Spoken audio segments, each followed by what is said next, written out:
The Crispus Attucks Museum recently opened an exhibit that aims to educate people on the history of lynching in Indiana and memorialize the victims of racial violence. Isabella Vesperini visited the museum and has this report, and a warning to our viewers: some of the content may be disturbing. Unmasked, the Anti-Lynching Exhibits of 1935 and Community Remembrance in Indiana first opened at Indiana University earlier this year and has now moved to its new location in Indianapolis. The first two parts of the exhibit feature anti-lynching artwork, both from a 1935 exhibit by the National Association for Advancement of Colored People and from the U.S. Communist Party. We highlight these two dueling 1935 exhibits and try to bring them into the same space to suggest that there was a debate or dialogue around best ways to use art to protest lynching. The exhibit features anti-lynching artwork by Dr. Maddie Lee Jones. Reaching for Heaven, Parts 1 and 2 demonstrate how the life of a human being and the life of a tree are very closely connected. You cut the roots of one, the effects are felt and seen throughout the generations of humanity or forestry. Marion, Indiana is home to the infamous lynching of Thomas Shipp and Abram Smith. The exhibit features a photograph from that event. Even though every witness in the photo is identifiable, no one was charged with the murder of the two men. You can't even begin to imagine how terrifying that is when others have that much power over your life, whether you live or die, whether you see one more sunrise or not, all because of how they may feel when they wake up. Do they want to go out and terrorize, falsely accuse someone, start a riot? The exhibit includes various other pieces of artwork that aim to memorialize the victims and depict those left behind. There are 6 original pieces of artwork, along with digital reprints and lithographs.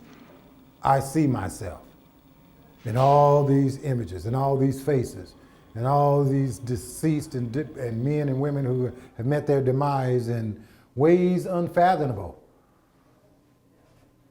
unconscionable, tortured, burned alive.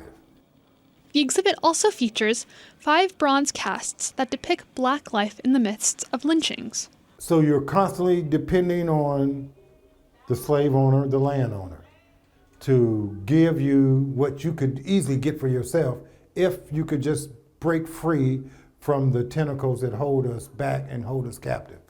The museum is attached to a high school that was segregated from the 1920s to the 1950s. Lichtenstein says he wants to center the exhibition in the African-American community. We're at a moment historically, I think, when there's a battle over history and memory, where some forces are trying to say, no, you can't or shouldn't teach that kind of American past. It's too traumatic, it's too difficult, it makes people feel bad. Lichtenstein wants to give high school students the opportunity to learn about this history. This is a history we must look in the face, we must confront, we must remember. So the place to start that is with youth. The exhibit is 7 years in the making. It cost $60,000 to put the exhibit together. Lichtenstein plans to spend another $60,000 to make it more portable. The exhibit will show in South Bend, New Albany, and at America's Black Holocaust Museum in Milwaukee.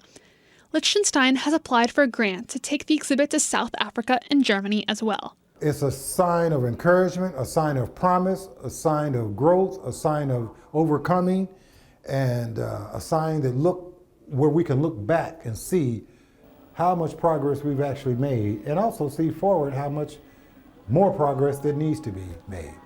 For Indiana News Desk, I'm Isabella Vesperini. The exhibit runs through March 1st.